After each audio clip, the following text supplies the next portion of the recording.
你怎么在这儿？我约的是阿莫。云桑，别过来。你应该注意自己的身份。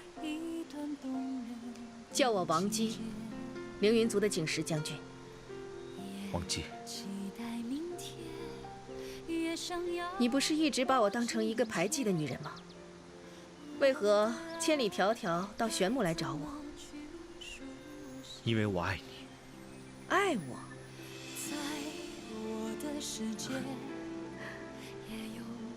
你爱的难道不是你凌云族的地位吗？生怕和我这个外族的女子有什么瓜葛，影响了你跟你主子凌云圣伦的前途。云桑，我们之间有一个很大的误会，我必须要跟你解释清楚。给我一点时间，我说完你就明白了。我什么都不想听。我一直以为你是宣阳若。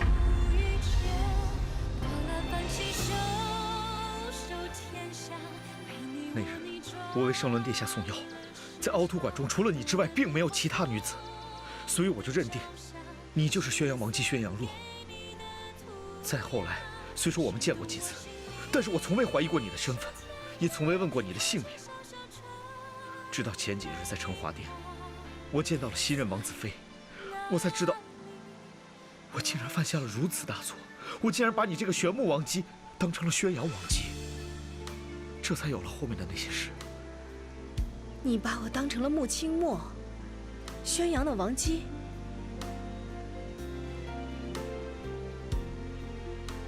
王姬请恕罪，只是刚才见到了王姬如孩童般天真烂漫，乐在其中，所以未善打扰。东西已送到，在下告辞。凌云族注重礼教，以后请大王姬不要再来了。的确，你跟我虽见过几次，我以为你知道我的身份，所以从来没有告诉你我叫什么。所以，你把我当成了宣阳族的王姬，宣阳若，那个即将要跟凌云圣伦成婚的宣阳若。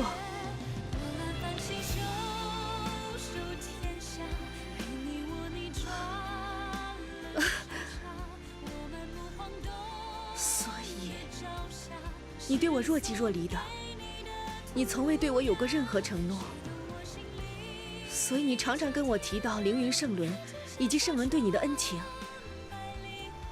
所以你才说了那么狠心的话，是想把我赶走。可是我现在已经知道你是谁了，你是云桑，但现在已经铸成大错，我对你说了那么多过分的话。不，是我的错，我应该一开始就告诉你我叫什么，这样就不会有这么多误会了。不是我的错，如果不是我先入为主，就不会产生这么大的误会。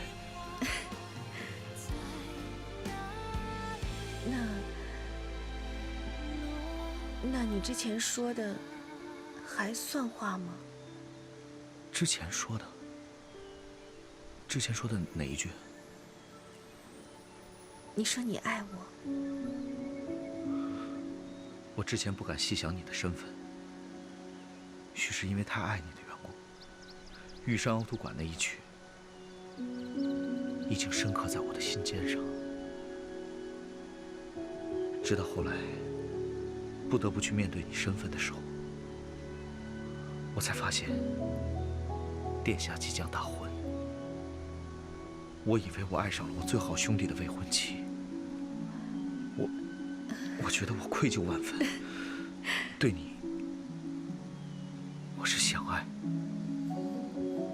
而不敢爱。云桑，让我们彼此珍惜下去，好吗？你说的都是真的。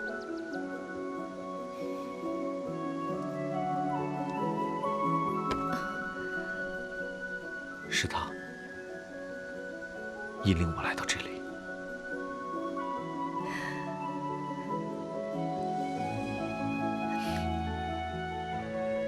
那我们还有机会吗？现在三族战争，随时都会打起来的，你不怕吗？怕，我当然怕。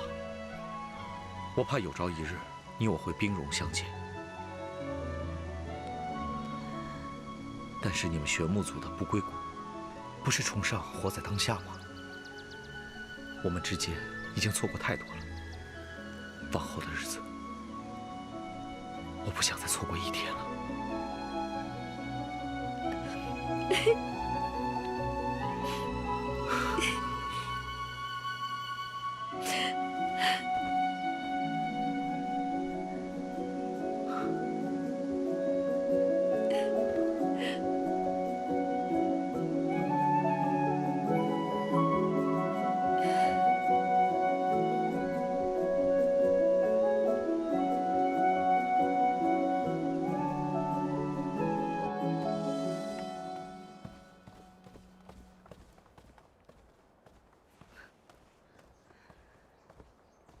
今天怎么回来这么早啊？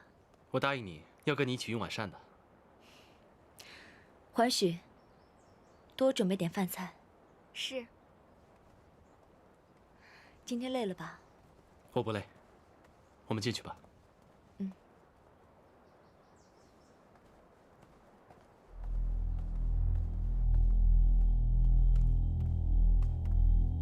二哥，圣伦和宣阳王姬近况如何啊？听府上人说，相敬如宾，甚是融洽。啊？不对啊，这就奇怪了。他们大婚当日，我特意安插了人去迎亲啊，分明看见玄鸟桥有很长一段时间都被结界所包围。去的人许是灵力不够，虽然没能看清楚这结界当中到底发生了什么，但是可以判断，这场婚礼很可能是有问题的。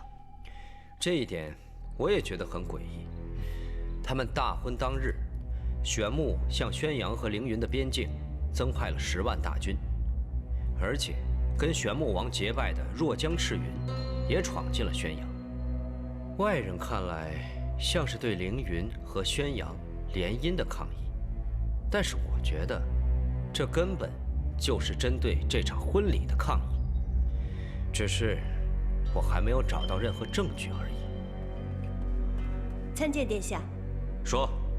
成华殿那边传来消息，今日圣伦和宣阳若一同用膳，用完膳之后还亲自带宣阳若去逛成华殿。先回去。是。现在这个情况，我是越来越看不清楚了。之前听宣阳的人说，这宣阳若因为不想嫁给圣伦，而被宣阳王处罚。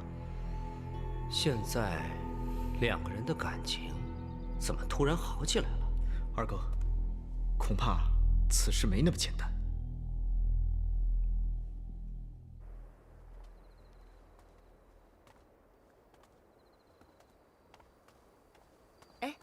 我想要一个很大的花圃，最好是1年4季都有鲜花的那种。这有何难？我派人去请景时将军。景时将军，他从玄木回来了2天前就回来了。那他和云桑姐姐，他们2个怎么样了？景时有心要娶云桑，我一定为他好好筹划一下。毕竟这不是一件小事。云桑姐姐是个苦命人。希望他们2个能够有情人终成眷属。是啊。可是你现在把她叫过来干什么？你想要花圃，我自然要找天下第一人来为你设计。我要让你推窗极见花，关窗一闻香。我竟然忘了，景时将军可是这方面的大师呢。我已经迫不及待地想知道我的大花圃长什么样子了。保准让你满意。谢谢。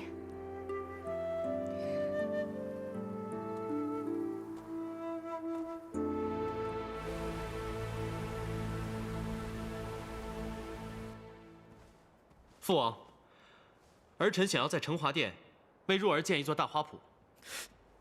哦，宣阳若也是喜欢花草之人，这是好事啊。不过，你给我的图纸我已经看过了，好是好，就是太大了，有铺张之嫌。这是若儿来凌云之后对我提的第一个要求，而且她是宣阳王唯一的女儿，所以儿臣想，你说的不无道理。我凌云又岂能有怠慢之嫌？此事我准了，你去办吧。谢父王。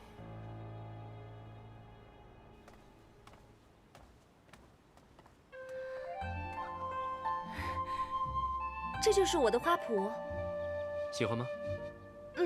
喜欢。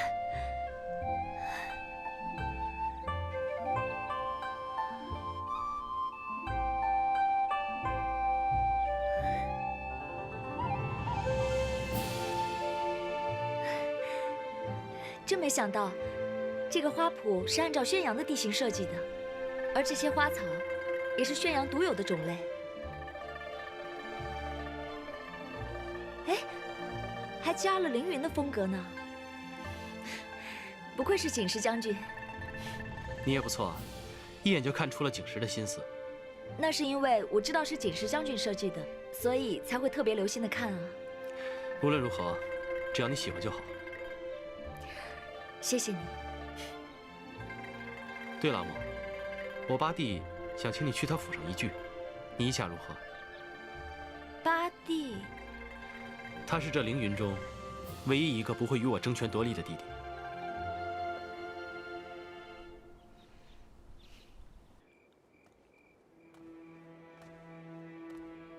这几天我派去成华殿的人传话回来了，两个人依旧恩爱如常，没有半点破绽。是啊，我也有所耳闻。但这怎么可能呢？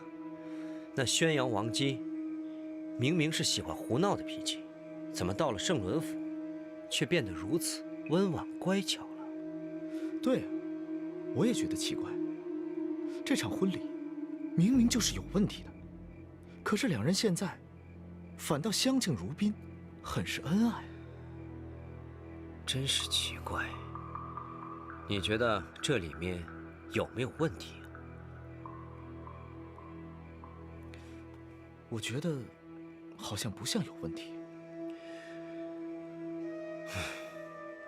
这个圣伦总是运气好，每件好事都被他撞上了。原本只是一桩政治联姻，能不冷眼相济就已经不错了，却偏偏让他遇上了一个情投意合的。这个圣伦确实运气不错，不过他们俩情投意合，也未必就不是好事。二哥，你忘了当初咱们说过的话了？趁着他圣伦过着他的小日子，咱们才有机会趁势而上。但愿如此吧。眼下玄牧与宣阳开战在即，不知众位认为玄牧有几分胜算？打就打，我童征什么时候怕过？现在怕的是凌云的态度。要是凌云出手相助，我们玄牧可能没有胜算可言。凌云恐怕是我们最大的威胁。听说凌云圣伦与宣阳王姬相爱甚欢，坊间相传，圣伦因为要吃宣阳若亲手做的小菜而误了族中之事。虽是闺房趣事，却代表了凌云一族的态度。若凌云参战，不知各位有何意见？臣以为，与其被动应战，不如先发制人。恐怕不妥。这几年宣阳成长得很快，若我们玄牧有若江族相助，又有几分胜算？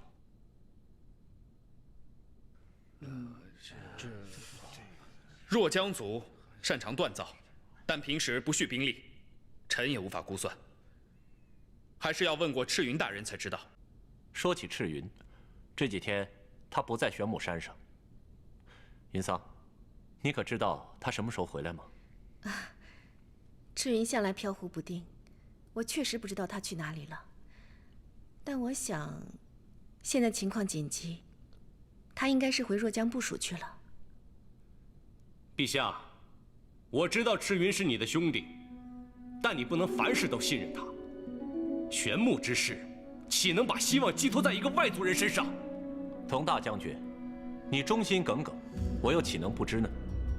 不过对于赤云，我心中自有定数，你不必多言了。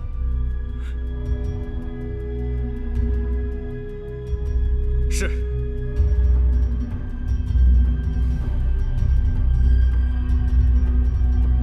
赤云大人肯定不错，是吧？来了。赤云大人啊，赤云大人，这位是叶枫，最擅长控风，是我们在魔域最好的兄弟。你不是让我帮你兄弟招兵买马吗？这不，我就把他给请来了。在下赤云。素闻赤云大人英明，能为赤云大人的兄弟效命，是在下的荣幸。承蒙信任，日后这里没有大人，只有兄弟。果然够爽快，我庆幸自己没有选错人。好，从今以后，你的兄弟就是我的兄弟。嘿，还有我呢。那个呢？太好了，今日我便有任务交给你们。发生了什么事情？你说吧。浩许可能要对宣阳开战了。什么？难道我一直担心的事情真的要发生了吗？现在还不确定，但是从各个方面的消息来看，玄牧出兵的可能性很大。如果这样的话，那我大哥他岂不是……别担心，你大哥毕竟是玉臣，以玉臣在宣阳军中的威望，你父王不会那么轻易让他上战场。如果事情这样发展下去的话，那也不过是早晚的事情。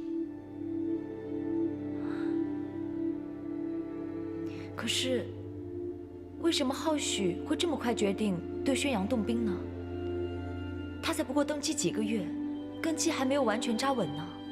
就是因为根基不稳，才不得不出兵。如果玄牧对宣阳动兵的话，凌云恐怕不会参战吧？不会，因为我很想知道，宣阳这几十年的力量，到底会是什么样。即使有人出兵，我也会力荐反对。何必这么坦白呢？该欺骗的事情上，我自然会欺骗，但这件事情上没有必要。反正你很快就会知道真相了。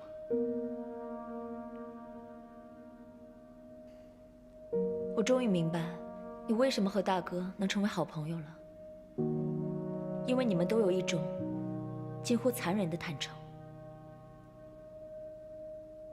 真不知道，你这是在夸我，还是在骂我？浩许，你登基10日尚浅，为何要听从童真的意见，公然对宣阳动兵？这一步是我必须要走的棋。正是因为我登基10日尚浅，所以我更加需要这一战来奠定我的基础。你有没有想过，这一仗如果输了，会造成什么样的后果？宣阳王那么多年的苦心经营，不是你说打败就能打败的。姐，你别那么灰心好吗？童征此人虽然不太服我，不过他是一个对胜负极其执着的将军。再说了，他灵力修为高强，带兵打仗的经验自然不在话下。只要他这次不贪功冒进的话，我们此战必胜。说童征冒进，我看你比他更冒进。你说我们在这儿等人打过来，至少占个理字。我们公然打过去算什么？师出无名。姐，你别这么担心了。他们宣阳掠夺了我们玄牧几座城池，我已经派使者向宣阳王讨回。以宣阳王的个性，他定然不会还给我们，所以，我们就可以名正言顺地出兵了。那若这一仗输了怎么办？姐姐，现在木已成舟，也没有别的办法了。大战在即，我们只能赢，不能输。还是看童真的本事吧。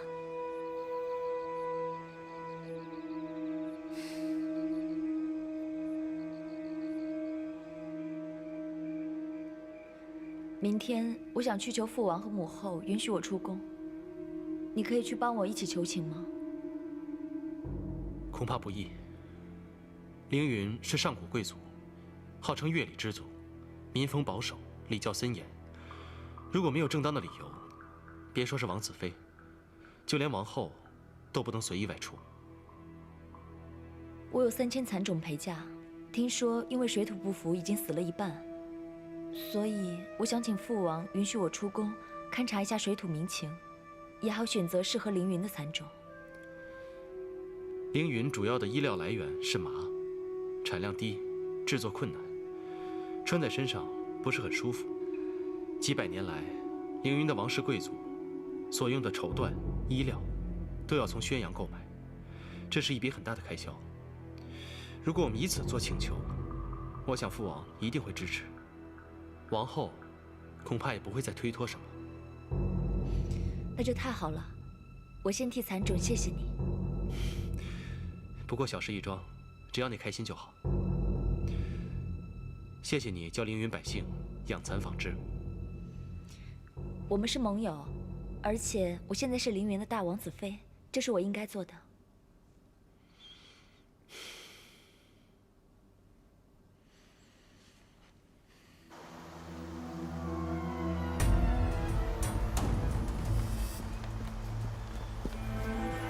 陛下，我给你介绍几位勇士。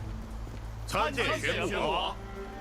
这位是叶枫，这几位是奇迹驰骋，都是我的生死弟兄，出身贫寒，愿意为陛下效力。平常在外，他们可以为陛下招兵买马，在玄木山的时候，也可以保护陛下。快快免礼。既然诸位是赤云的兄弟，那便是我浩许的兄弟。在无人的时候，你们和赤云一样，无需和我多礼。谢陛下赏识，我等必尽此力。赤云，我已经按照计划，在朝中答应童真，和宣阳开战。你们准备的怎么样了？我这里为玄穆王陛下召集了5000人马，这些人大部分都出身微寒，但听说可以为玄穆王陛下效力，都十分高兴。我没有那么多，但也有3000人马。我有1000，我有1500，我有2000。太好了！没想到你们竟然在短短的时间内召集到10000余人马。好，叶枫，你将这些人按照正规军队的编制组织起来。我已经吩咐若江的巫王，给他们制造最好的兵器。你要严格训练他们。请大哥放心。那太好了，这样我就放心了。玄穆王陛下，大哥，那我们先走了。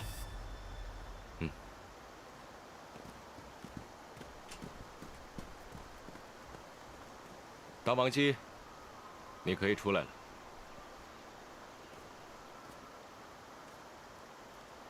且，你怎么在这儿？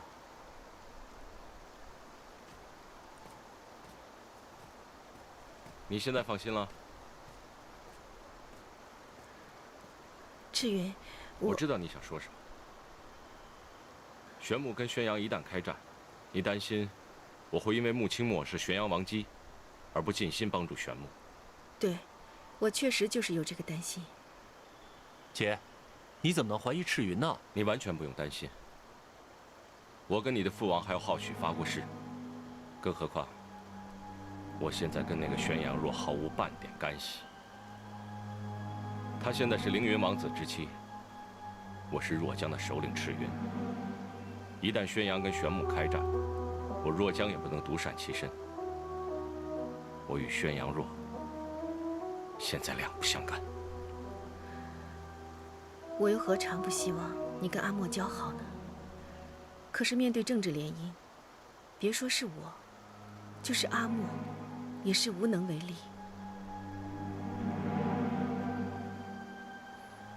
没什么事，我先回房间了，不送。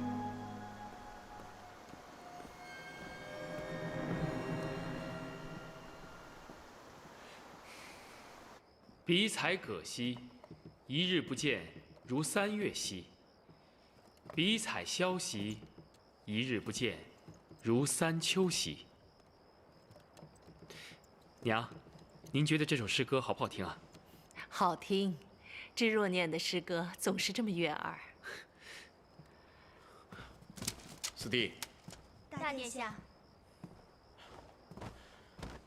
孩儿叩见母亲。不知母亲昨夜睡得可好？还算踏实。你怎么突然来了？我是来寻四弟的。大哥，今日我有很认真的练习灵力，没有偷懒。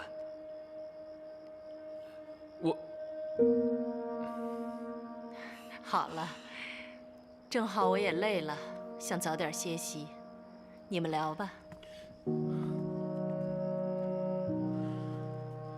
扶母后去休息。是。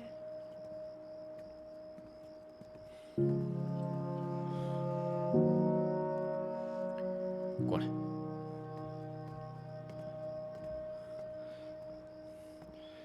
大哥，芷若，宣阳和玄牧马上就要开战了，父王可能会找宣阳辉回来。这些日子少出昭云殿，尽量不要跟他们正面冲突。是，大哥，我记下了。保护好自己。放心吧，大哥。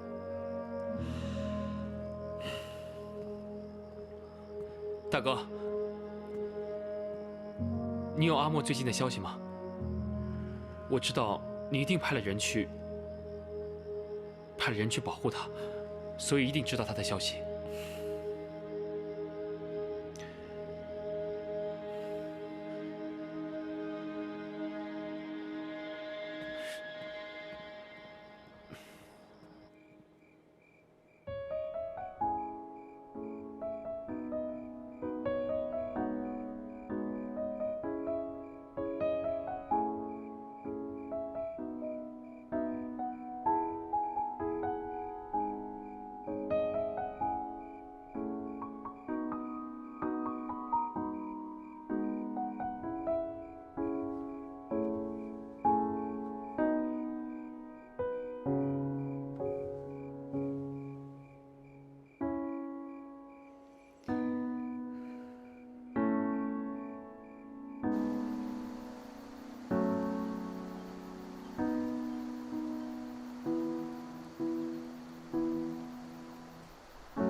曹岭晚上风大，加上你这小茅屋又容易漏风，好歹你现在也是我结拜大哥了，要不然我派人给你。不必了，现在不是谈论这些的时候。更何况在这儿住了这么多年，早就已经习惯了。着急睡吗？要不然陪我喝一杯。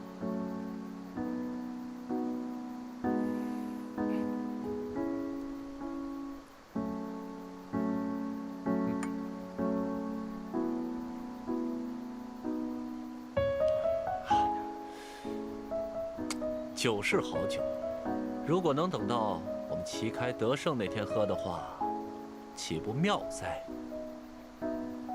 哎，这次有多大把握？我不知道。不过，就算你是这么说了，我也还是相信你，因为你啊，从来不做没有把握的事情。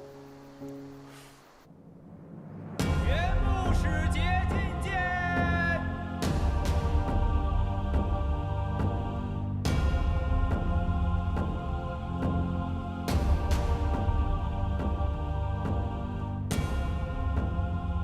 见过陛下。以前有人传言玄牧族人放浪形骸，不受礼教。我原以为玄牧是千年传承的王族，必是谣传恶意重伤。今日一见，倒也没有夸大。陛下，在下此番前来，乃是代表我玄牧王，要求陛下归还从我玄牧族侵占的土地。宣阳礼数如此周到，陛下贵为一族之君，当知道，侵占他人土地不还，乃是强盗所为吧？放肆！就算你们玄武王亲自前来，也是陛下的晚辈。你只不过是玄武王的一条狗，竟敢在这上元宫上如此狂妄！陈芳，不用动气嘛。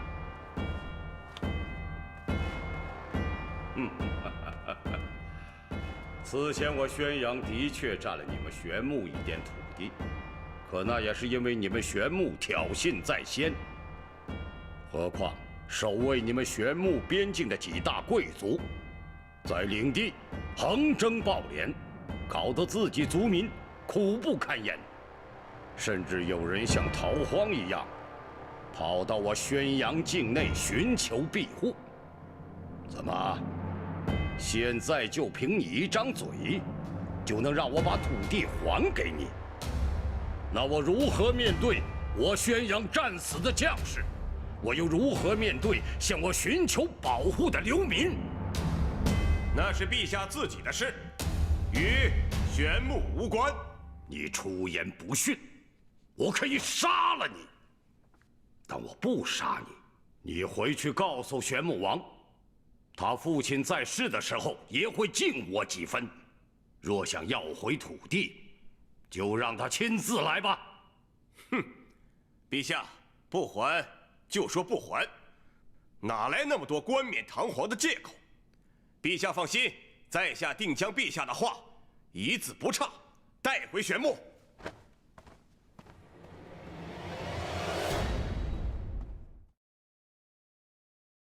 初见若缱绻誓言，风吹云舒卷，岁月间，问今夕又何年？心有惜但愿执念，轮回过经年，弹指间，繁花开落多少遍。